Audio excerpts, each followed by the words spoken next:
Semoga yang subscribe diberikan rezeki melimpah dari jalan tak terduga. Dan yang like komen, dimudahkan jalannya menuju surga di hari akhir nanti. Siapa yang tak mendengar nama Qorun? Dia adalah seorang sosok kaya raya di zaman Nabi Musa yang namanya melegenda hingga sekarang. Kisahnya diabadikan dalam Al-Quran, bahkan menjadi peribahasa atau ungkapan di masyarakat guna menggambarkan seseorang yang mirip dengan tabiatnya atau menisbatkan harta yang ditemukan terpendam dalam tanah sebagai harta Qorun. Qorun adalah miliarder kaya raya yang hidup sejaman dengan Nabi Musa. Saking kaya rayanya, Qorun setiap kali keluar dari rumahnya, ia didampingi dengan 300 pelayan laki-laki dan 300 pelayan perempuan. Qorun juga dikawal oleh 4.000 pengawal yang diiringi 4.000 binatang ternak ditambah 60 ekor unta yang khusus membawa kunci-kunci gudang penyimpanan harta kekayaannya itu. Itu dilakukan semata-mata sebagai bentuk kesombongan bahwa dialah manusia paling kaya, paling terhormat, dan memiliki pengikut setia.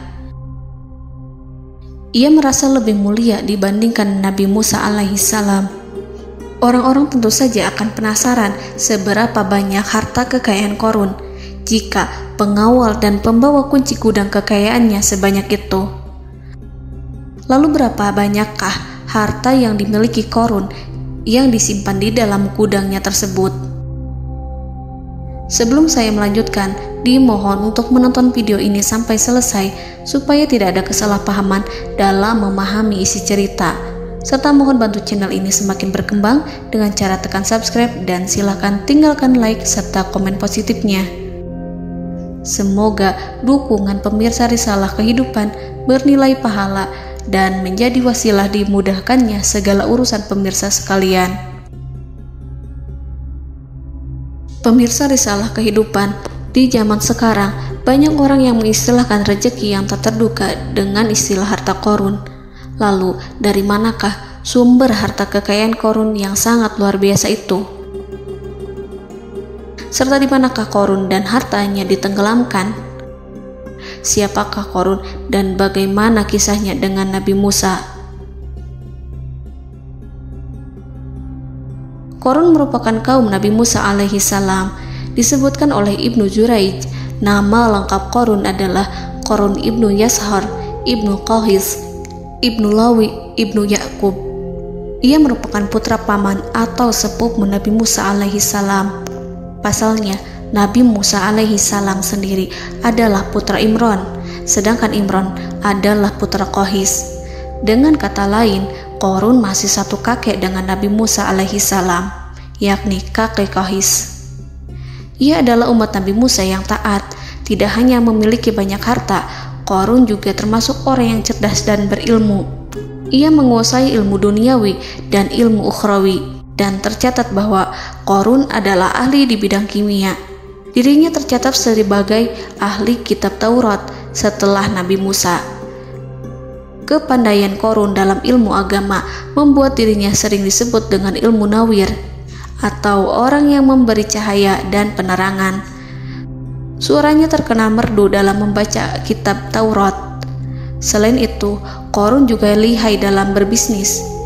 Ia mengetahui trik investasi yang menguntungkan, serta jalur perdagangan internasional yang strategis di zamannya. Kekayaan Qorun begitu banyak, sebagaimana tercatat dalam surat Al-Qasas ayat 76. Sesungguhnya Qorun termasuk kaum Musa, tetapi dia berlaku aniaya terhadap mereka. Kami menganugerahkan kepadanya perbendaharaan harta yang kunci-kuncinya sungguh berat dipikul oleh sejumlah orang-orang yang kuat.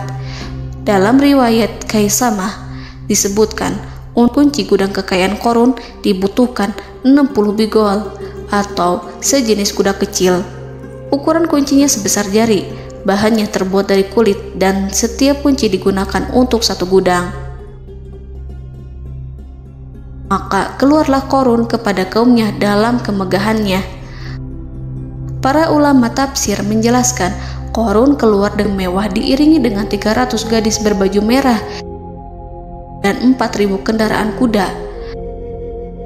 Tak heran, iring-iringan Qarun itu mengundang decak kagum mereka yang gandrung terhadap harta kekayaan. Sebagaimana yang terekam dalam ayat Al-Quran, moga-moga kiranya kita mempunyai seperti apa yang telah diberikan kepada Qarun. Sesungguhnya ia benar-benar mempunyai keberuntungan yang besar. Quran Surat Al-Qasas ayat 79.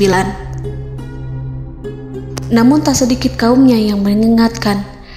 Ingatlah ketika kaumnya berkata kepadanya, janganlah engkau terlalu bangga, sesungguhnya Allah tidak menyukai orang-orang yang terlalu membanggakan diri atau farihin.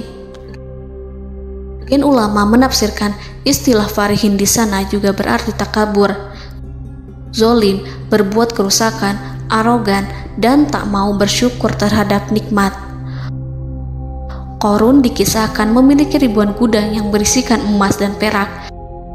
Bila keluar rumah, Qarun selalu berpakaian mewah dan dikawal 600 pelayan dan diiringi 4.000 ekor kuda serta 60 ekor unta yang membawa kunci-kunci gudang kekayaannya. Namun, sayangnya Qarun kemudian membangkang pada Nabi Musa dan menjadi pengikut setia Fir'aun. Mengenai dari mana asal-usul kekayaan Qarun, ada beberapa riwayat yang memberitahukan tentang asal-usul kekayaan Qarun. Sumber pertama menyebutkan bahwa jauh sebelum memiliki kekayaan, Qarun hanyalah seorang lelaki miskin yang tidak mampu menafkahi keluarganya. Anaknya sangat banyak. Lalu suatu ketika Qarun datang kepada Nabi Musa. Ia meminta Nabi Musa alaihi salam untuk mendoakannya agar Allah memberikan harta benda yang banyak. Qarun juga meminta Nabi Musa mengajarinya ilmu kimia dan ilmu-ilmu kehidupan lainnya. Qarun dikenal sebagai orang yang soleh dan mengikuti ajaran Ibrahim dengan baik, sehingga tanpa pikir panjang, Nabi Musa alaihi salam menyetujui permintaannya. Allah Subhanahu wa ta'ala mengabulkan doa Nabi Musa. Qarun diberikan kecerdasan luar biasa dan menguasai ilmu yang telah diajarkan kepadanya. Qarun menguasai teori dan praktik pembuatan emas permata dan beragam perhiasan mewah lainnya. Ia juga pakar dalam ilmu arsitektur, rancangan bangunan, penataan kota, dan lain sebagainya. Tidak lama setelah itu, hidupnya berubah. Qarun pun hidup dengan bergelimbang harta. Ribuan gudang yang dimilikinya penuh dengan emas dan perak. Namun, sayangnya, keberuntungan yang didapatkannya membuatnya gelap mata. Qarun mulai hidup dengan penuh pamer, keangkuhan, dan penuh kesombongan. Kekayaan yang diberikan Allah Subhanahu wa ta'ala membuatnya lupa dengan Sang Maha Pemberi. Qarun merasa lebih terhormat dan mulia dibandingkan Nabi Musa. Ia pun akhirnya membelot dan durhaka pada Musa. Ia mengingkari janji-janjinya dulu dan beralih menjadi pengikut Fir'aun yang setia. Loyalitas Qarun terhadap Fir'aun membuatnya diangkat menjadi kepala mandor yang membawahi ribuan pekerja. Dikisahkan bahwa Qarun bersikap semena-mena terhadap para pekerja. Ia tega memotong upah mereka.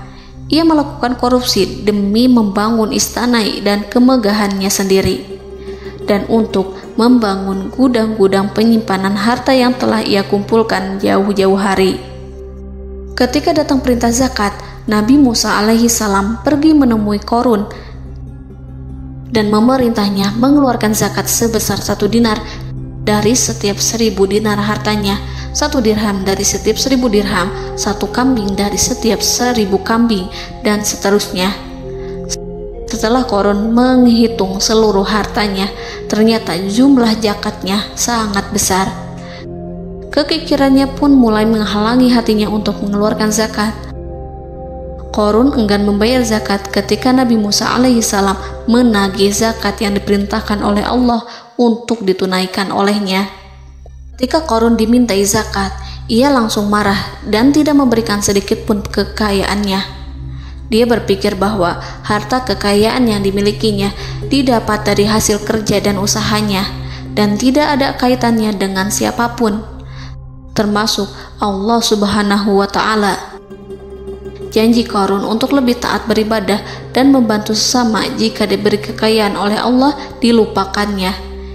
Dia mempergunakan kekayaannya tersebut dalam kesesatan, kezoliman, dan permusuhan, sehingga membuatnya menjadi sombong dan terlena. Orang-orang beriman pada masa itu sering menasihati Qarun untuk bersyukur atas nikmat yang telah Allah berikan, tetapi dia tidak mengindahkan nasihat tersebut. Dari sikapnya tersebut sudah jelas bahwa Qarun tidak membutuhkan nasihat kebenaran, bahkan merasa tidak takut dengan ancaman Allah. Sebab Qarun merasa sudah memiliki segalanya. Qarun merasa dirinya hebat dan pintar serta punya banyak pengikut setia, punya banyak pengawal dan merasa aman karena dekat dengan Raja Fir'aun. Qarun berkata, "Sesungguhnya aku mendapatkan harta ini karena ilmu yang ada padaku." Qarun sangat sombong. Ia merasa hartanya didapatkannya sendiri tanpa campur tangan dan kehendak Zat yang Maha Kaya, yakni Allah Subhanahu wa Ta'ala. Apakah Qarun lupa ataukah ia tidak tahu bahwa Allah telah membinasakan orang-orang sombong sebelumnya yang bahkan lebih kuat darinya, yang lebih kaya darinya, yang lebih banyak pengawalannya, lebih kokoh dan tak terkalahkan dibanding dirinya? Karena terdorong sifat kikir dan angkuh, maka Qarun membuat rencana untuk melakukan tipu daya agar dia terlepas dari kewajiban membayar zakat. Dia ingin menjatuhkan nama baik dan citra baik Nabi Musa. Kemudian dia mengumpulkan tokoh-tokoh konglomerat Bani Israel. Ia berkata kepada mereka, "Wahai saudara-saudaraku, terhadap apa yang diperintahkan Musa untuk membayar zakat, apakah kalian akan mematuhinya? Sekarang dia hendak mengambil harta yang ada di tangan kalian, maka pikirkanlah suatu cara untuk menghindari perintahnya." Para pembesar-pembesar yang dipanggil kemudian menjawab, "Wahai paduka Qarun, engkau lebih besar daripada kami. Kami akan melakukan apapun yang kau inginkan." Qarun berkata, "Datangkanlah kepadaku wanita cantik.